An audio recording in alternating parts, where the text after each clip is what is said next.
Today's explosive edge breakdown, we're going to look at how force application into the ground affects your speed and power. In the last breakdown, we talked about foot flexion and how most athletes flex from the wrong place. Today, we're taking that one step further.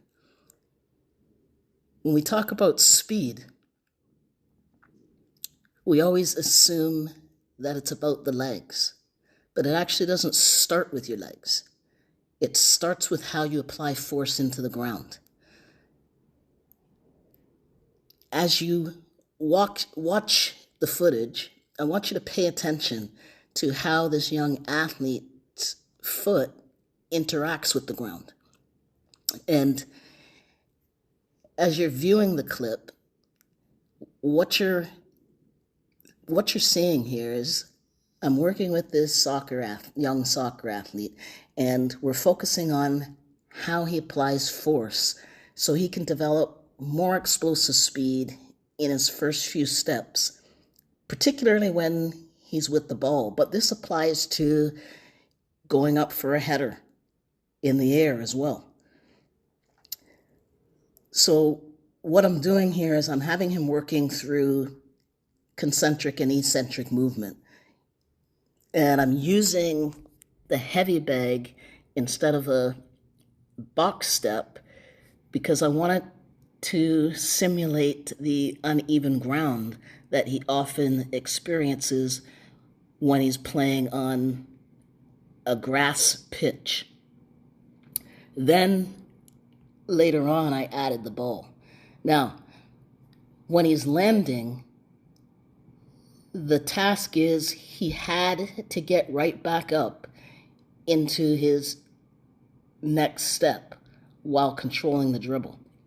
So now we're training that quick ground contact and that ability to reapply force immediately into his next step.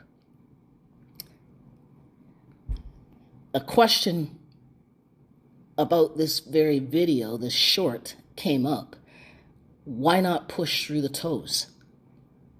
Well, when you push through your toes, the pressure shifts forward and your calf ends up overworking. Plus, it limits the amount of force you can actually apply. You want your forefoot to make the contact, okay? The pressure is solely through the ball of the foot.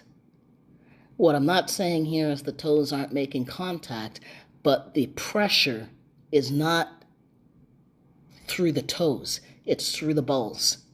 And that's what allows force to go into the ground properly. The calf has a role, but its job is to help transfer that force and contribute it to that elastic rebound.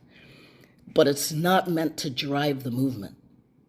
When it takes over, force gets localized instead of moving through your system, and that's where you lose power. Now, it's not just where you're applying for pressure. Okay, so it's not just about pressure through the ball of the foot, is what I'm saying. It's also how fast you apply that pressure. You're not just driving into the ground. You're applying a high amount of pressure, spending as little time on the ground as possible. When I was triple jumping, my coach used to always say to all of us jumpers, explosiveness shouldn't be heard. And that's the quick timing. That's the quick foot release when you're driving. That's what's meant by that. And this is where a lot of athletes get it wrong. They overlook it. So the pressure turns into pounding through the ground. And now the ground contact time increases, and that slows everything down. This isn't just sprinting either. Any sport that requires quick, explosive movement you can apply this. So it's not about pounding the ground. It's about applying pressure properly and the right amount of pressure spread equally through the ball of the foot. You attack the ground, apply pressure, and remove your foot from the ground immediately. That's what quick foot turnover is. And when that doesn't happen, you end up spending way too much time, way too long on the ground. You lose your timing, you lose your stacked position, and your natural running flow disappears. That's the difference. And while all this is happening, your face, your neck, your shoulders, your arms must stay relaxed. Because if there's tension up there, it interferes with what's happening below. It affects your foot to hip connection, believe it or not. Watch the movement one more time. You're not just driving into the ground. You're applying pressure quickly and getting off the ground immediately. That's what allows speed and power to show up. This has been an explosive edge breakdown. Subscribe for more movement analysis on speed, power, and the brain-body connection.